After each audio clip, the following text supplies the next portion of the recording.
అమ్మా అమ్మా మా ఇందిరమ్మా మా ఇంటి దీపం నీవేనమ్మా.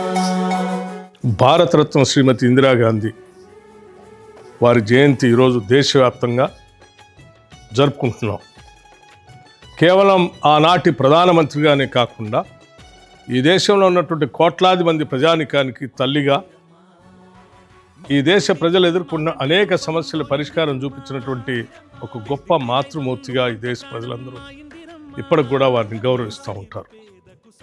వారు తీసుకొచ్చినటువంటి భూ సంస్కరణలు కానీ, బ్యాంకుల జాతీయకరణం కానీ, లేకపోతే రాజభరణాలు రద్దు కానీ, ఈ దేశంలో 20 సూత్రాల ఆర్థిక కార్యక్రమాలతో ఈ దేశ ప్రజల అభివృద్ధి కోసం వారు వేసినటువంటి పునాదులు కానీ, ఇప్పటికి కూడా ప్రతి గ్రామంలో ఈ దేశంలో వారిని తల్లిగా గౌరవిస్తూ పూజిస్తూ ముందుకు పోతున్నటువంటి విషయాలు వారి నాయకత్వ పటిమకి మనందరికీ ఒక స్ఫూర్తిదాయకం. శ్రీమతి ఇందిరాగాంధీ గారు ఈ దేశంలో పుట్టడం భారతదేశ గర్వకారణంగా నేను భావిస్తూ ఉన్నాను. కాంగ్రెస్ పార్టీకి వారు నాయకురాలుగా ఉంటూ ఆనాటి స్వాతంత్ర సంగ్రామ పోరాటంలో పనిచేసినటువంటి అనేక మంది పెద్దలతో చిన్న వయసులోనే వారందరితో పనిచేస్తూ వారి స్ఫూర్తితో ఈ దేశ ప్రజల ఆకాంక్షలన్నింటినీ నెరవేర్చడం కోసం పనిచేసినటువంటి గొప్ప దార్శనికురాలు.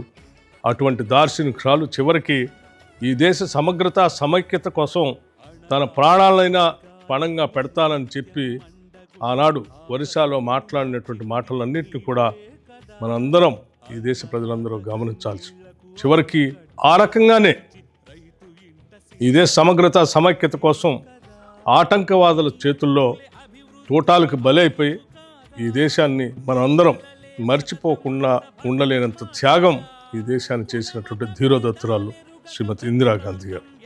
వారి ఆలోచనలు తీసుకొని వారి మార్గాన్ని అనుసరిస్తూ ఈరోజు తెలంగాణ రాష్ట్రంలో ఇందిరమ్మ రాజ్యం పూర్తిగా అంకితం అవుతూ వారి అడుగుజాడల్లో నడుస్తూ ముందుకు పోతుందని చెప్పడానికి మేమందరం మాకు ఎటువంటి సందేహం లేదు, పూర్తిగా ఆ మార్గంలో నడుస్తామని చెప్పి ఈ సందర్భంగా మరొకసారి రాష్ట్ర ప్రజలందరికీ మాటిస్తా ఉన్నాం. భరతమాత నుదుటి పైన ఉదయించిన కిరణమమ్మ ఇందిరమ్మ, ఇందిరమ్మ మా ఇంటి దీపం నువ్వమ్మ. ఇందిరమ్మ, ఇందిరమ్మ నిన్ను మరువలేమమ్మ. ఇందిరమ్మ, ఇందిరమ్మ మా ఇంటి దీపం నువ్వమ్మ. ఇందిరమ్మ, ఇందిరమ్మ నిన్ను మరు